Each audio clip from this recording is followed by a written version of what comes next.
Shabbat Shalom.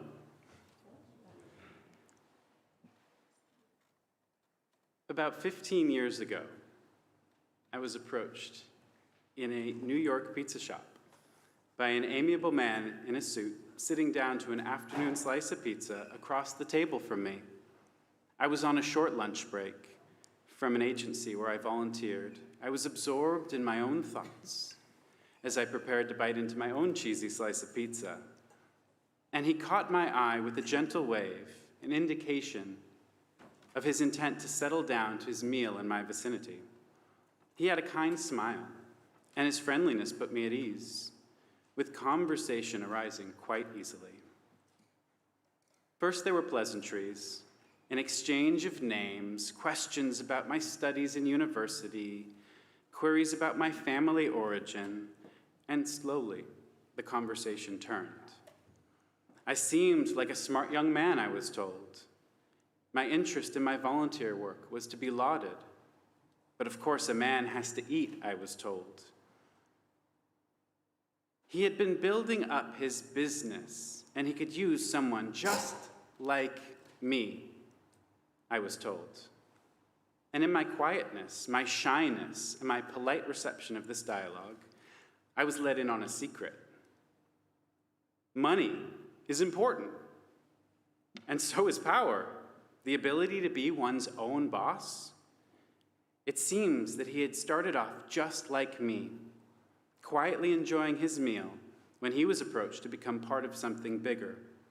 After some time, he was able to recruit a few people to work for him.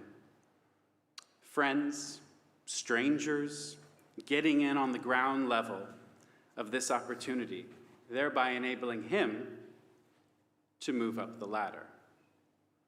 Some of those people had then been able to recruit others to work beneath them, moving up the ladder themselves. I was intrigued, I'm going to admit it, but I was none too keen to take any risks, and I left the pizza shop having exchanged phone numbers, adding a new business card to my wallet. But by the time his phone call came, I had spoken with some friends, I had done a little bit of research, and I prepared myself to say no to this man. No, I was not willing to place my own personal funds on the line to join his organization. No, I was not willing to enlist my friends in this venture and pressure them with company-fed lines. No, potential money and power at the expense of others and at the expense of my integrity would not make me happy. No, I would not be his prophet, and I would not bow down to that false golden idol.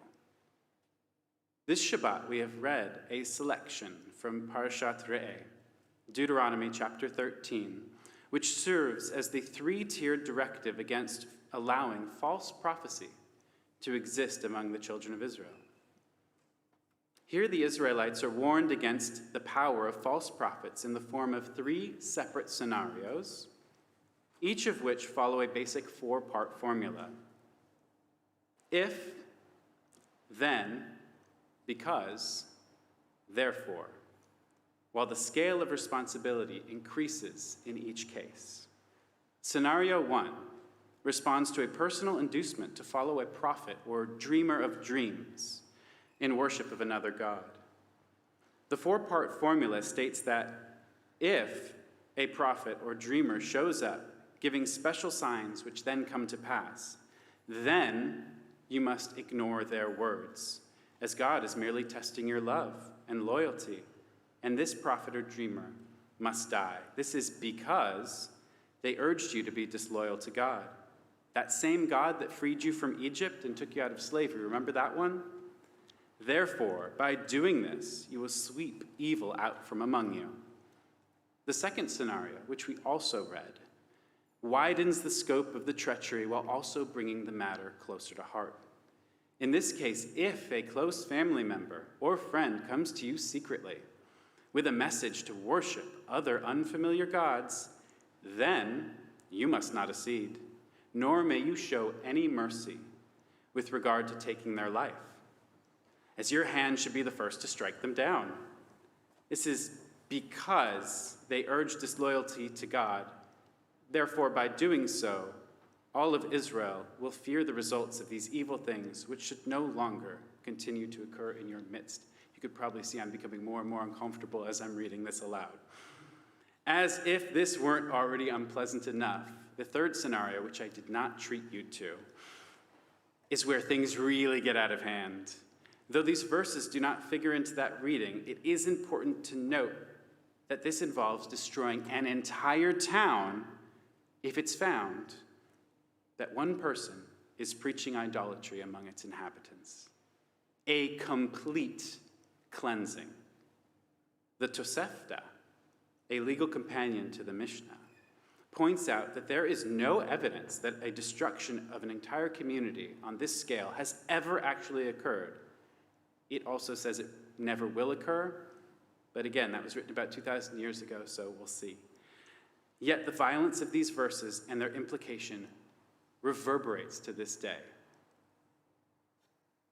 The crucial function of these passages is to learn what is one's personal responsibility when confronted by each of these potential cases. In all three instances, the person being approached is expected not only to disavow the prophet, but to kill them. Modern commentators are divided on this point, as the Hebraist and American Bible scholar Robert Alter and the editors of the Oxford Jewish Study Bible both assert that in the first case, this does not refer to execution following a trial, but slaughter. You kill the prophet. But Gunter Plaut, the author of the modern Torah commentary and translation that we use here at the LJS, inserts a note that this is certainly after due trial, pointing out that the Septuagint, the earliest Greek translation of the Hebrew Bible, preferred the amended translation, but reported. This gives us two very different approaches, and the implications of getting it wrong could be catastrophic. This violence becomes even more startling in the second case, in which one is approached by a close family member or a friend attempting to turn them to other gods. The Torah does not mince words here when it says that not only are we obliged to kill their wayward kin, our wayward kin, but that our hand should be the first to strike them down, as the punishment given is death by stoning. The second case is the most difficult, the most painful, and thereby the most challenging of all, as it requires one to turn against their own family member, their friend, to become judge, jury, and executioner all in one stroke, all for the purpose of keeping evil from rising up in one's vicinity. What is our moral obligation at that moment? How does our Judaism, our faith, our responsibility as a citizen or resident of this nation inform our decision to aid and abet or disavow our own kin? Are we meant to be informants? Are we meant to be zealots, meting out the most stringent penalty ourselves? Are we meant to be Pinchas? Perhaps a more relevant take on our parsha can be seen in the way in which we consume media in today's world. We are subjected to news from all sides, and quite often this comes to us through social media. We are bombarded by those who claim to have done their research, who assert that they have the correct answer, and all who don't listen are sheep, following the ordinance of the government and their corrupt scientists. Too often, family members, friends, and trusted members of the community fall prey to misguided truth-tellers who may very well not wish to bring about any harm at all, but their claims carry a potentially dangerous message. As our parasha teaches us today, beware the false prophet in your midst. Use your best judgment, and when you do not know, seek out those with greater knowledge than your own. At this stage, in our global pandemic, when we see numbers rising and patients faltering, and our hope to return to normalcy is being tested daily, will we turn to the scientific community, the guidance of the government? Will we turn to the words of those close to us who preach counter to that guidance?